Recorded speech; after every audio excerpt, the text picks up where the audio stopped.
সুনামগঞ্জ জেলার ওষুধ তত্ত্বাবধায়কের কার্যালয়। সেখানে ড্রাগ লাইসেন্স নিতে আসা সবাইকেই শিকার হতে হয় অফিস সহকারীর লালসার। সারা দেশ সংস্কার হলেও এখনও ঘুষের টাকার তদবির বাণিজ্যে ভরা সেই কার্যালয়। প্রমাণও মিলল হাতে নাতে।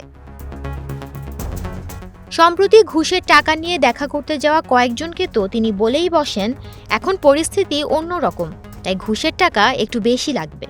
পরিস্থিতির দোহাই দিয়ে বড় অঙ্কের টাকা হাতিয়ে নেয়া কার্যালয়টির সেই অফিস সহকারীর নাম মোহাম্মদ ফাহিম মিয়া।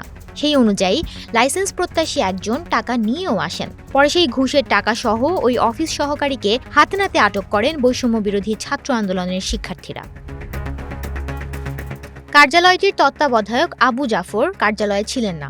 ভুক্তভোগী সুনামগঞ্জের তাহিরপুর উপজেলার বড়ছড়া এলাকার বাসিন্দা আমিনুল ইসলাম বলেন, এলাকায় তার একটি ফার্মেসি রয়েছে। এটি নিবন্ধনের জন্য তিনি ওই কার্যালয়ে যান। আগে এখানে ঘুষের পরিমাণ ছিল 20,000 টাকা।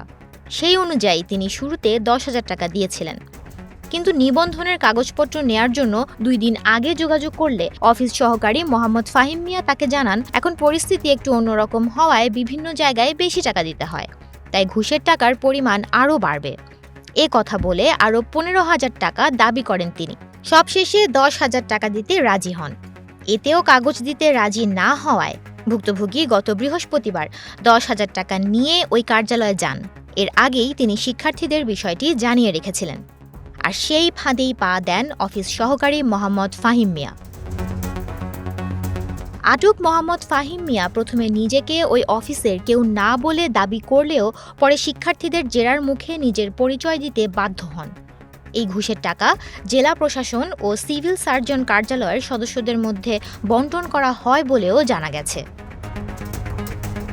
সুমনা মোস্তফা, প্রবাস খবর।